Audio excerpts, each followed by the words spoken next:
Bismillahirrahmanirrahim. Assalamualaikum warahmatullahi wabarakatuh. Selamat pagi teman-teman.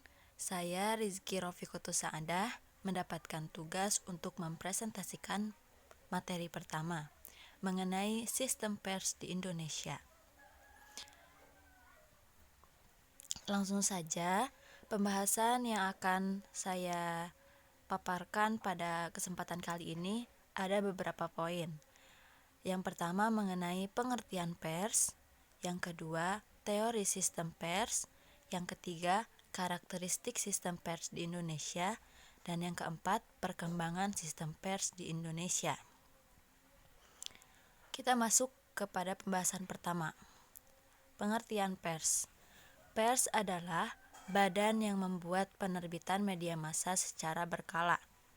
Pengertian pers juga tercantum pada Undang-Undang Nomor 40 Tahun 1999 tentang pers, yang menyebutkan bahwa pers sebagai lembaga sosial dan wahana komunikasi massa yang melaksanakan kegiatan jurnalistik yang meliputi mencari, memperoleh, memiliki, menyimpan, mengolah, dan menyampaikan informasi baik dalam bentuk tulisan, suara, gambar, suara dan gambar, serta data dan grafik maupun dalam bentuk lainnya yang menggunakan media cetak, media elektronik, dan segala jenis saluran yang tersedia. Dalam undang-undang ini dijelaskan secara rinci mengenai pers. Yakni dapat kita simpulkan bahwa pers itu lembaga yang melaksanakan kegiatan jurnalistik dalam bentuk apapun. Kegiatan jurnalistiknya juga mulai dari mencari hingga menyampaikan informasi dalam segala bentuk, seperti dalam bentuk tulisan misalnya koran, suara seperti radio, gambar seperti majalah, suara dan gambar seperti televisi, dalam berita di televisi, dan lain-lain.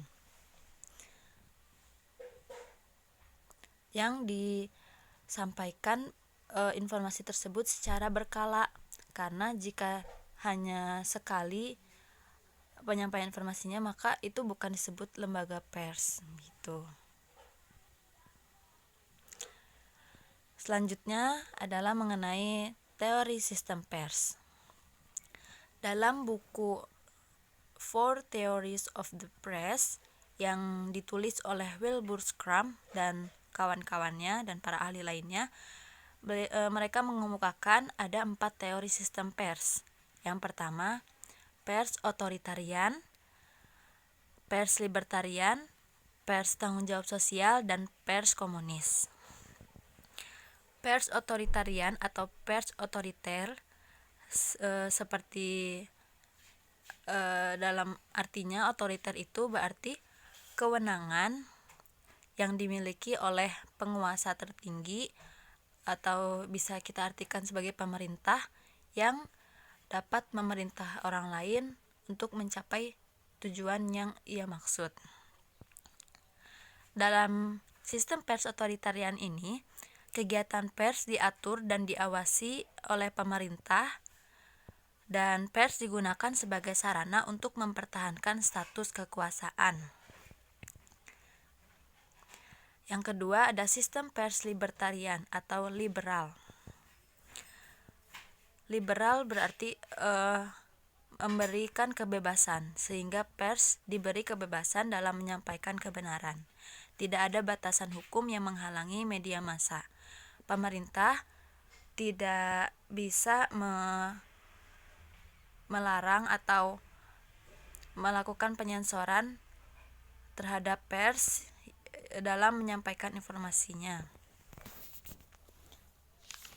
Yang ketiga ada pers tanggung jawab sosial. Dalam sistem pers ini,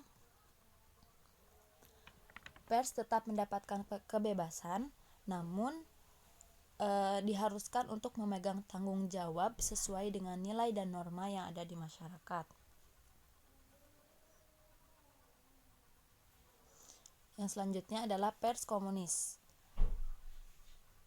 Pers ini biasanya ada di negara-negara komunis. Sistem pers ini menyesuaikan dengan sistem negara yang ada berlaku di sana. Seperti dalam negara komunis, misalnya Uni Soviet pada zaman dulu menerapkan sistem pers komunis, yang mana pers sepenuhnya dipegang oleh pemerintah dan dijadikan alat untuk mencapai tujuan komunis.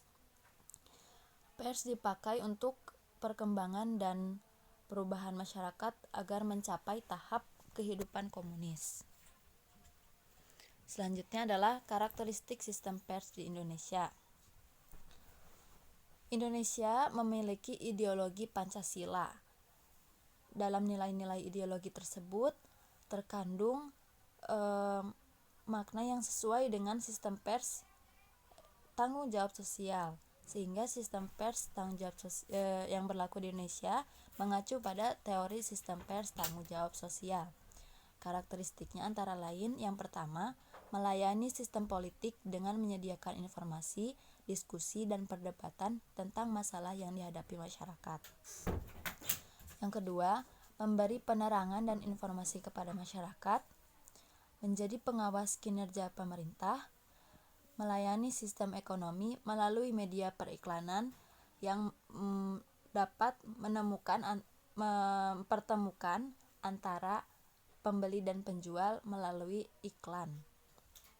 Yang terakhir adalah menyediakan hiburan. Selain pers atau media massa itu menyampaikan informasi, pers juga harus bisa menyediakan hiburan bagi masyarakat.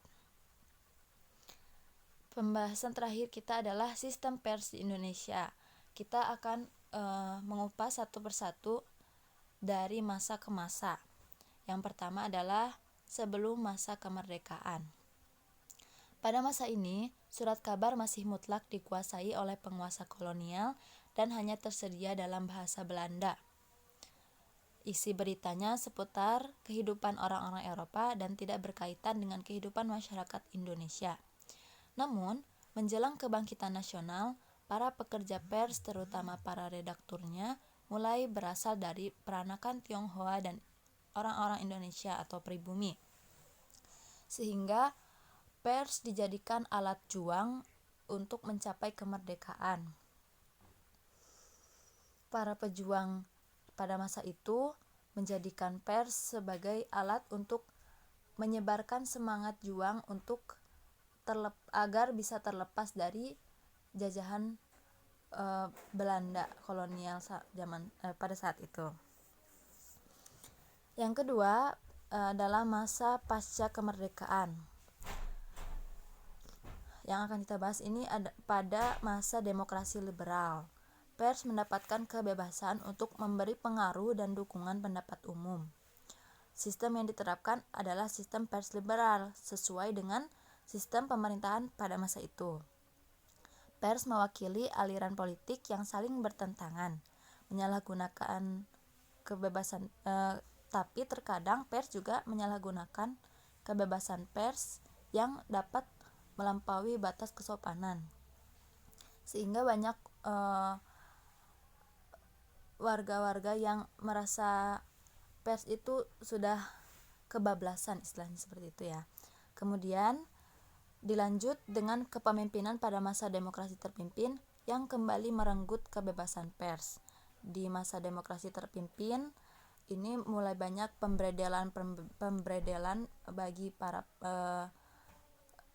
pemilik media massa. Jadi pers itu banyak dibredel karena dianggap menentang pemerintah.